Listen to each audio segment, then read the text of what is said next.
The essence of all this is, first thing is to understand the nature of how existence is happening. Either you can look at this, or you can look at the atom, or you can look at the universe. If you want to look at the universe, it is complex, it is difficult because you don't have a gallery seat, you know. There is no… it is not like a stadium, you can sit somewhere and watch the whole universe. Very difficult, you can only see it in pieces. If you want to watch an atom, nobody has seen an atom, do you know this? Do you know this? Even in a super electron microscope, you can't see an atom. We have observed its activity, but we have never seen an atom as such. But we have broken it. We are capable of breaking things that even we cannot see. That's our…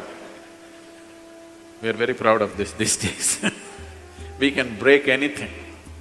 We can make it or not is a questionable thing, but we can break anything we want. Even if we cannot see it, we can break it. Now, what you see and what you do not see itself is a very dicey thing in the sense, what is it that you can see? Right now, can you see my hand? Yes. You can see my hand only because my hand stops light. If my hand did not stop this light, if it allowed light to pass through, you wouldn't see this hand, yes? Or in other words, right now your visual apparatus can see only those things which stop light. Anything that allows light through, you cannot see it. You cannot see light itself, first of all. Can you see the light that is here? No, only whatever stops light, you can see it. What does not stop light, you cannot see it. Very bad, isn't it? You must be able to see all those things which allow light to pass through, because they are important things. But right now your visual apparatus are trained to see or capable of seeing only that which stops light. So the whole process of seeing life the way it is means, first of all, evolving an eye, a thoughtless eye, an eye which is free of thought.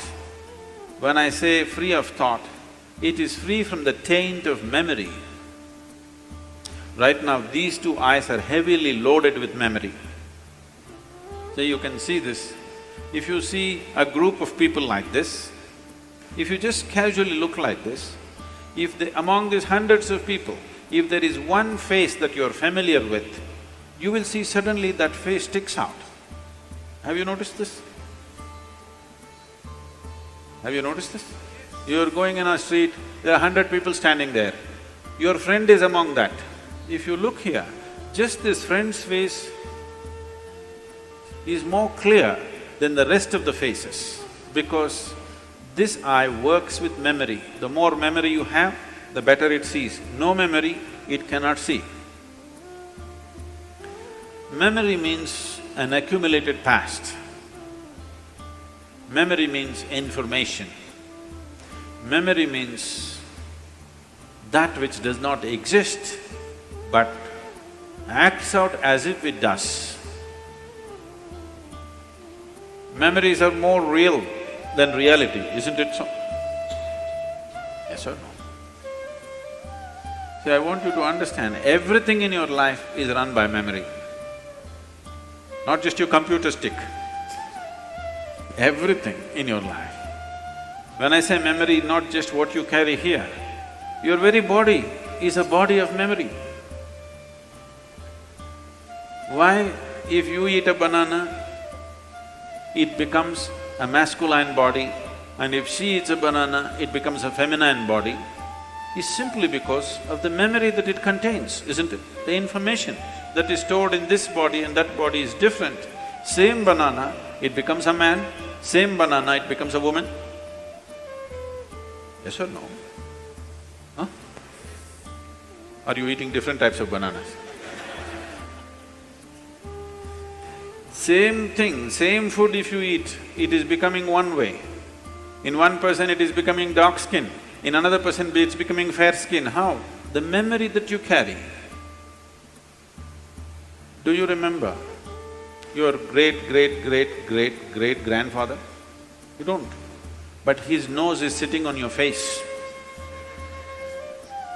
Your body remembers, isn't it? You may not have no idea who it was, but your body remembers even today. 1,000,000 years ago, how your forefathers were, still it remembers, isn't it? So what you call as my body is just a body of memory. And eyes are loaded with memory. An eye which is loaded with memory, an eye which is corrupted with memory, cannot see anything the way it is. It will only see things as it is convenient because the software is working from inside. It will not allow you to see anything the way it is. This is what traditionally we are referring to as karma. It is there in your body, it is there in your energies, it is there in the way your chemical reactions happen, it is there in your brain, it is there in your mind, it is there in everything. In the very physical energy that you carry, there is memory, because you will see each person's energies behave differently from the other simply because of the type of memory it carries. If you want to get rid of this, it's a long process, and if you get rid of this, dismantling of the personality and the body will happen. So another way is to create a distance from it. Just hold it little away. When you want to play with it, you play with it. When you want to switch it off, you must be able to switch it off. So for this, an external view is needed. Right now, your ears are loaded with memory, your eyes are loaded with memory, your tongue is loaded with memory. Why? If you are born in Karnataka, if you go to North India, food doesn't taste good, is because the tongue is loaded with memory. Yes or no? Have you suffered this or no? You went north and they said aloo bhaji, aloo aloo matar, aloo palak, aloo parota, aloo, they said. You couldn't stay there because your tongue is loaded with memory. It wants the same things back, otherwise it will suffer. So what being loaded with memory means is a cocoon of the past is holding you. It will not allow you to even move into the present. A cocoon of the past holds you, and you allow it to do this because it feels safe. It creates a cocoon. There is safety, but in safety, there is also imprisonment. You're really safe if we lock you up in a safe, isn't it? But the problem is you can't get out. That's the whole problem. Walls that you build as self-protection, they also become the walls of self-imprisonment. That is the nature of life.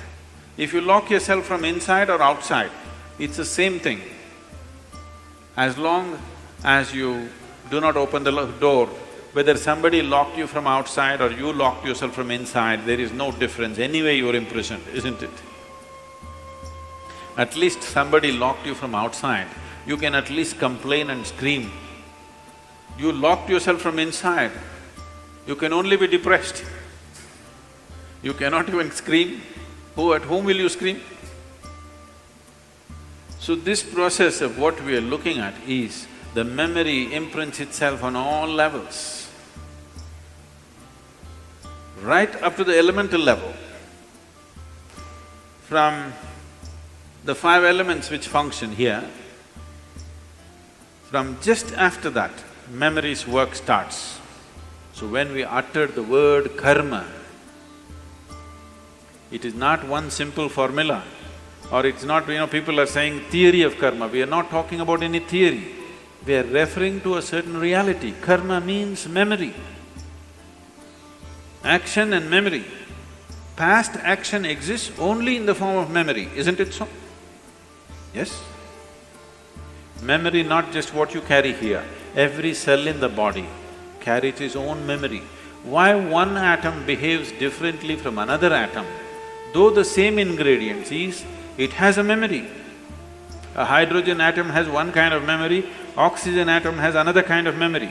Unless you mix them up, they will continue to behave like that. It is in a small circle, you are in a little larger circle, the universe is in a much larger circle, but the same memory rules all of it.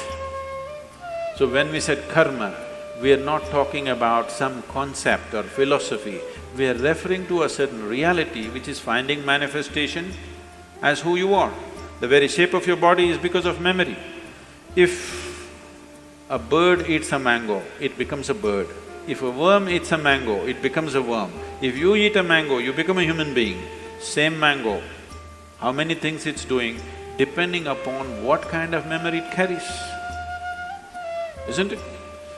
What you call as a seed, if you plant the same seed, if you plant a seed in the same soil, here you plant a mango tree, here you plant an apple tree in the same soil, this will only produce apples, this will only produce mangoes. I know there is a newspaper picture where a jackfruit is become bananas, that's different.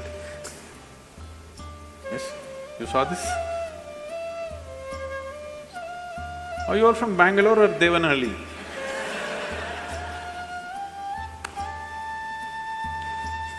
No, you didn't see this? A bunch of bananas are coming out of a jackfruit for some reason. That's a freak.